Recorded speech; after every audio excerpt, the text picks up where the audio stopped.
Pero may nilagak po para di umano. Sa sinalihang investment, naglahong parang bulayan ang idudulog po nila Sergio, Hinampas at Valenzuela City po. Sir? Nakilala ba? Hindi niya kilala or blank wall din, di ba? Nandito, sir, si pakilapit Mr. po yung Sergio. microphone. Nandito po si Sir Sergio. Sergio. At, Ano po Magandang nangyari, hapon sir? po. yes, sir. Magandang Magandang hapon hapon po.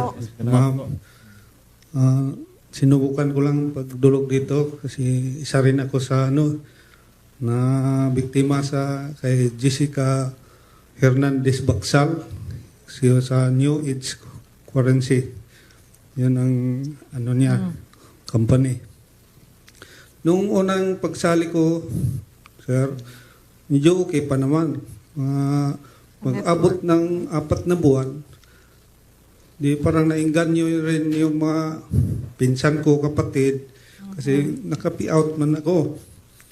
Ngayon, yung medyo dumami na yung members, pagka dating ng September 23, imbes mag-pi-out na, wala na, bigla ng naglaho, pinag-remove na kami sa GC. Hindi na makontak silang lahat. Pati yung leader namin. Kaya may naka-advise sa akin na subok daw natin dito pag sumbong sa inyo, sir. Sir, magkano po yung na-invest nyo? Sa lahat lang na 271 na umabot Sir, ngayon. anong trabaho mo, sir? Security guard po, sir. Hirap kitain nun. Yes, sir. Bigat no? Grabe Hirap naman talaga. ginawa sa'yo ni... Sino yung nirereklamo mo, sir? Si Miss Jessica Hernandez Bacsal. Sir, itong si Miss Jessica Bacsal, pagkausap niya kayo, may mga kasama ba siya? Nung sa Facebook ko lang siya nakita, na-chat ko lang kasi So, hindi niyo po invite nakita siya. personal? Oo, hindi na Pero naman. doon sa Facebook conversations ninyo, ilan po yung nag-i-engage sa inyo na would appear na parang kasama niya o kasabot niya? Bali, dalawa sila, si Syria El sa Monte. Dalawang account lang po. Pero pag mag-deposit kami, iba-ibang account, So, iba-ibang pangalan. mayroong minimum po na 5 katao na masasabi nating kasabot niya o kasama niya. Marami daw sila sa admin. Pero hindi man nakita. Hindi makita. Sila Tapos, lang dalawa. yung sinasabi nila na New Age currency, sinasabi nila kumpanya raw sila. Yun daw. Tapos may Radilax daw siya sabon. Okay. At saka- Paano po yung modus nila ng pagkuha ng pera sa inyo? Ganito daw. Sabi ko, ma'am, paano to? Totoo ba yan? Kasi marami ng beses rin ako na-scam. Pero parang nadala na ako. Sabi niya, subukan nyo lang, sir. Kasi hindi naman kami maloloko. Sabi niya, try mo lang kahit maliit. O, pinapadala nyo yung pera. Magkano po yung initial na pinadala nyo? Yung una ko, 1,000. Tapos Through anong mode po? sa GCash to GCash. Good Time. O, kanino Gcash account nyo pinadala? Yung una kay Jessica Bacsal. Okay. Oo. Tapos yung abot ng 15 days, yung 1,000 ko nagiging 1,500. Okay. Tapos inulit ko na lang, balik hanggang medyo rin ako nadala. Dinagdagan ko pag oras na sahod ko. Tapos yung mga kapatid, nakwento ko rin, sir. Nakapag-recruit Yun, pa sumali tuloy rin sila, kayo. oo. Nakapag-recruit pa tuloy kayo. Mga pinsan. Kaya marami rin akong na downline. Kaya kawawa din sila. Wow, talaga. 171,000, sir. Correct. Hindi lang iyo yon. Ay, Marami kayo doon sa amount na hindi iyon. sa akin lang. Sa iyo lang Oo, yun. sa akin lang. Hindi yung pinapaikot mo. Ayun, kasama na yun, sir. So, magkano yung sarili mong pera? Yung sarili kong pera, mga, siguro, mga 70,000 lang. 70. Oo. Dapat Kasi- nung para 70 or 100, gumawa ka na. Yes, sir. Kasi Lahat po ng transaction na to, meron naman po kayong documentation. May Mga print screen, mayroon screenshot. screenshot. Sa, So may hawak, dashboard. hawak nyo naman po. May Hawak nyo. dashboard, sir. Oh, may Yung mga conversations nyo with Jessica, nakasave pa rin. mayroon pa po. Live pa ba si Jessica? Ibig ko sabihin yung kanyang Facebook account, nakaka-engage nyo pa ba? Wala na kasi yung ano, Wala na, naglahong parang bula nga. Kaya Tony. nga, naglakad parang bula. Sa lahat ng mga kausap nyo, wala na kayong nakaka-engage. lahat kami. Wala na. Pwede ba natin ipakita yung mukha ni Jessica na naglahong parang bula? Baka sakaling susulpot uli. Pero ito sir, Pwede naman nilang i-refute yan. Kung Yes, opo. hindi siya- Actually, sir, ini-invite po namin si, Jessica. si Jessica. Baka ginamit lang yung mukha Opo, mo. baka Isa pa ginamit yun, lang yung sir. mukha mo, yung Pwede ba pangalan natin mo. ipakita? oo, baka, Oo. Pakita attorney, natin. pwede natin Baka pakita, ginamit lang. attorney. Baka ginamit lang. Pagkakataon Oo, nyo sir, rin po eh, na... Baka biglang lumutang Yes. bigla. Oh, yes. Yung bula. Hindi, tsaka kung sakali may kausap siya ngayon, makita sa programa, Oo. kamukha mo. Sige, pakita po natin. Ma-clear din yung pangalan. Pero pa ako nakakalimutan na minsan, yung sa bilan. Challenge pa, ang sumbong nyo action agad sa mga illegal recruitment na wala raw tayo, attorney, yun mamaya. Yes, sir. Wala raw tayong magawa dito sa Pilipinas. Mag-recruit nasa Milan siya. Okay. Pag-isipan mo kung paano natin siya Yes, sir. pananagutin. Punta tayo, sir, sa Milan. Pupunta talaga ako doon. Hindi na siguro siya tinatalblang kahiyan. No? Yes, sir. Oo nga, Oh, eh. ito naman, yung naglahong parang bula. Ipopost po na natin. Ito. Okay lang yan. FB, i-post natin. Ipost sa FB. Dito sa programa. Ha? Oh. Total, may mga abogado naman tayo dito. Isang batalyon na abogado nasasagot kung tayo ay kakasuhan. Hindi naman po natin pinagbibintangan itong si Jessica or yung nasa picture. Hindi naman natin pinagbibintangan. Actually, pagkakataon lang po ito para maimbitahan Sige. din po sila. So, okay lang, attorney. Yes, sir. Go. Direct.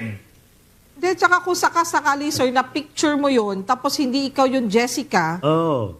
yun po ba yung nakakausap nyo? Yun po yung pinapakita natin kanina? Yung Facebook na iyon? Opo, ma'am. Nag-live siya araw-araw, gabi Imagine at si umaga. Kuyang nagpupuyat araw-araw para maging security Kaya guard. nga eh. Tapos lulukohin Para mo may lang. pang-invest dun sa Anong pangalan nito ulit? Jessica. Jessica Jessica Baksal. Baksal. Sana totoong pangalan niya. Yun nga, sana totoong Ian pangalan. Yael Samonte.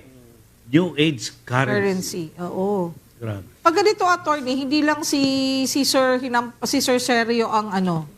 Marami Marami na sila biktima. large scale na yan. At hindi dahil lang, sa amount. paulit-ulit na lang itong mga reklamo na to. Again, sa ating po mga kababayan, huwag po tayong naniniwala kaagad. Ayan na. Ayan na po. Nakikita Ayan niyo na po. po si Ma'am Jessica. Jessica. Ang sarap ng ngiti. Sino naman to? Siya rin? Siya rin, oh. Pero Parang iba iba. yung Parang magkaiba. mukha eh. Hindi, magkaiba. Oh. Yun na nga po. Siya ba yun? Mukha, Parehas? kakaiba. Alin po dyan na Parehas ba nakakausap yan? nyo? Ito, siya rin? Siya rin. Magkaiba. Ba't iba yung mukha? Baka nagagamit lang po yung muka. Oo. So, pagkakataon din po sa ating pong mga kasangbahan na... Mga ma'am, baka mukha nyo to. Paki-check nyo. Oo. Actually, sir, ganyan din nangyari sa akin. Di ba sa page ko, sir? Ginagamit yung personality ko O yun. para, actually, ilang beses na marami na nagsisend sa akin na nanghihingi ng pera, nagpapa-invest.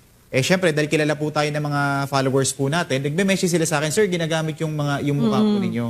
Kaya if ever po na may gumagamit po ng bago po tayo maniwala, i-check po muna natin ngayon kung talaga bang totoo talaga tong tao na to, pwede man nating i-inquire. Yes. So bago tayo mag-invest, ako, ilang beses na nangyari sa akin yung ganyan Kaya I-report mo sa anti-cybercrime. actually, yes po, nire-report ko po yan sa mga natin, cybercrime At po natin. kaugnay po nun, sir, meron po tayong resource person dito from Regional Anti-Cybercrime Unit po, Region 3. Sukin natin sa Region 3. tayo. Huwag mong tanggalin yung mukha ni... para nakikita ng mga kababayan Yes. natin. Baka Baka mamaya kakilala kaharap na sir. nila Oo, sir. mabiktima na naman. Para kung siya yan at hindi Yan. naman pala siya yung nang Ang sarap i-scam, ng ngiti, ipagkakataon niyang pong mag-i-disprove po yan. Yes, Okay po. ma'am. Kung sino ka man na nasa picture, ma'am, kung ikaw man si Ma'am Jessica, open po ang ating programa para sabihin mo na hindi ikaw yan. Ginagamit lang ang iyong mukha. Okay? Oo, online Okay. po, connected po yung ating resource Yes, person Lieutenant. from the Regional Anti-Cybercrime Unit Region 3, si Police Major Roberto Calosa, the Chief Operations Section po ng RACO 3. Major Calosa? Hello? Sino Hello? ba talaga dito? Yung Northern District Anti-Cyber na si Lieutenant Red Fajardo Or sa Region 3? o Region 3. Sino nasa kabilang linya po? Hello? Hello? Hello po sir, good afternoon po. Okay, si Lieutenant, Police Lieutenant Red Vowen Pajardo, Yes po, Assistant sir. Chief ng Northern District Anti-Cybercrime Response Team. Okay, Lieutenant Pajardo, narinig mo naman yung kwento kanina. Anong ma-advise mo? Yes po, sir.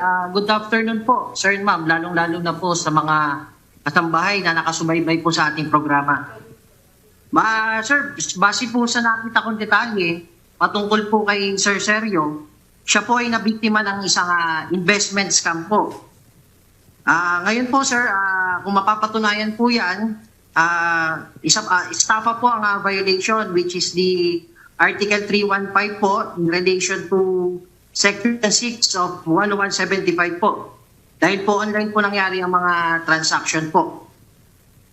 So ngayon po, sir, anyayaan ko po kayong pumunta rito, si Sir Sergio po, sa aming opisina. Dalhin po ni Sir yung requirements, which is yung transaction details po. And then yung conversation niya po dun kay alleged po na Jessica Baksal po, para po ma-actionan po natin kagad-agad ang case po niya. And ang tanggapan po namin is matatagpuan po sa 3rd floor, New Caloocan City Hall, 8th Avenue, East Grace Park, Caloocan City po, para po ma-lodge na po natin yung formal complaint po ni Sir po. Sir, taga Caloocan ka, no? O Valenzuela? Valenzuela Yes, po. sir. Dito po kami sa Caloocan. Daanan niyo po, sir. Agad-agad.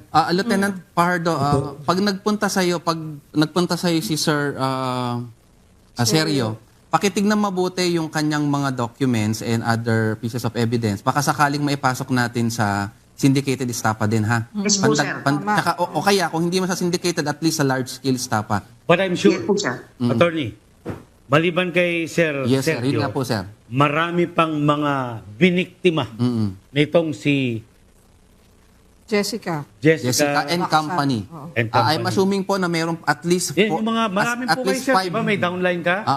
Oo, marami po. Imbitahin mo, Sabay-sabay. Punta Yes, na po kayo, sabay-sabay na, sir. Sabay-sabay na po, sir. Pwede. Opo, sir. Apo. Plus, kailangan po natin ma-establish na at least 5 katao po yung nang scam sa at least 5 katao yung kumuha ng pera sa inyo. When I say 5 katao po, yung mga kumausap sa inyo or yung mga pinadalahan ninyo. Kaya yun po ang mga kailangan nating establish, Lieutenant Apardo. Pakicheck mo mabuti yun. Baka sakali lang naman para bumigat-bigat ng Bumigat. konti pa. Yung kanyang, Tatlo na yun eh. yun nga po, lumalabas, 3 na yun. 2 na lang, 5 na. Baka pumasok na na syndicated, non-available na yan. O, baka sakali lang naman po, baka sakali lang. Hindi, Depende lagay mo po sa na lang si Juan de la Cruz at saka si Juan. Para talagang hindi na makakalabas yan. Yes. Attorney, di ba? Yes. Alam mo naman, pag tayo Yes, sir. imbestiga, Yun nga po, sir. talagang mga Yun nga, sir. salbahe yan. Yun nga, sir. Sabi nga ni Sir Sergio kanina, siya ay naging biktima din. Sa simula pa lang kanina. So alam nyo na meron na rin dati si Miss Jessica Baksal na mga reklamo. Doon na nalaman ko sa ma'am, yung nangyari na hindi na kami nakapi-out. Kasi pumupunta daw siya sa Davao, sa Bacolod, nag-open pa siya ng office doon. Nako, Pero sir, hindi mo pa siya na-meet in person. hindi pa. Hindi Online po. lang. Wala kang kutob man lang na manloloko yun. Wala, kasi may pinapakita rin siyang mga mga galing daw sa sick. Ganyan po kagagaling sila. Yes. Oo. Ha? Ganyan po kagagaling Yung mga ang mga scammer. manloloko Yes. na scammer na to. Mga nasa online. Wag po again, mga kababayan, no, kahit paulit-ulit tayo, hindi po kami magsasawa na paulit-ulit rin po kaming mangungulit sa inyo. Sabihin sa inyo na wag po kayong naniniwala agad-agad. Lalong-lalo na po kung hindi po nyo sila na-meet in person at Tama. hindi nyo sila kilala ng lubusan. Diba? Si Sir talagang blanco eh. Online lang. Blanco talaga. Malay natin, yung Jessica na pangalan ay gawa-gawa lang. Gawa-gawa diba? lang. Tapos yung pala, mukha, hindi De Leon naman ang pala. totoong pangalan niya. Diba? Ayos. Sa umpisa, pinakita sila, pinapadama, then pagka Yun. sumarap, Pero, oo. na ulit, roll na lang yung ano. Pero hindi kayo mabubuting tao. Pinaghirapan itong mga Yes. nag-invest sa inyo. Ang bawat piso na ibinigay sa inyo. Pero dapat ang mga ma-scam dito, yung mga simani nila.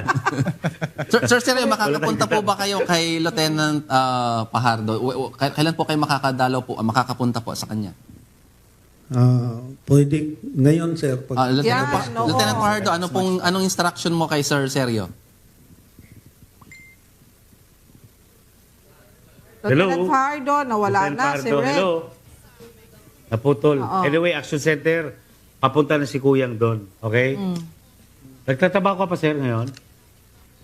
Bali, panggabi ako po. Panggabi. Alam mo, Oo. graveyard shift pa, sir. Feedback agad para malaman natin kung ano naging aksyon. Dahil Sabi ni Sir, paano niyo nalaman itong programa na nanonood din kayo? Nood lang ako. Tapos parang naano rin ako eh. Kasi gusto ko maka-extra income sana. Kaya yun ang nangyari. Huwag kayo mag-alala, sir, at magkakaroon tayo ng Action agad. action dito, sir. Maraming salamat po, sir. Thank you, Andiyan na si sir. Lieutenant Red? Wala pa. Anyway, pakakausapin po kayo ng staff natin kung paano kayo makikipag-ugnayan Yes. sa ating resource person. Ayan na si Lieutenant Lieutenant Red, Red. hello. Nandiyan na uli siya. Sir, hello po, sir. Okay, papunta na si Kuyang Sergio dyan. Yes po, sir. Wag Sir, po siyang- hintayin po namin siya, sir. Okay, wag mo siyang hahampasin, ha? Ha? Yes po, sir. Sergio, Sa- hinampas. Sa dami ng iniimbestiga, sir, sa amin kasi, Pinapatawa ko lang si Sir. Ha? Baka ikaw ang hampasin ni Kuya Sir. yung mga ganyan kasi, sir, yung mga IOC namin sa ACG, siyempre, inaayos yan. Eventually, aakyat sa amin yan dito sa legal ng ACG. So, minsan napapakamot ulo rin kami na halos araw-araw talaga ang daming Araw-araw. the same Sige, ano eh. attorney, araw-araw din natin Yes. i-warningan ng ating mga kababayan. Mga kababayan. Ano ulit reminder? Opo, sa ating po mga kasangbahay, ito po, araw-araw po talaga, ang dami po namin investigador, the whole Philippines, umaakit po sa amin sa Legal Affairs Division ng ACG. Halos templated na po yung mga modus na nangyayari. But just the same, marami pa rin po nabibiktama. So, ang amin pong pakiusap na sa inyong lahat po is that mag-ingat po tayo, lalo kung ang katransaksyon natin is online. Ang dali po kasing mag-pretend online. Magsabi ng ito pangalan mo, ito mukha mo. Just the same, before you let go of your hard-earned monies, hanggat maaari po, mag-isip po ng 100 times before you let go of that. Kasi, ang basic doctrine lang po dyan, if it's too good to be true, chances are, it's not true. Yun lang po. Parang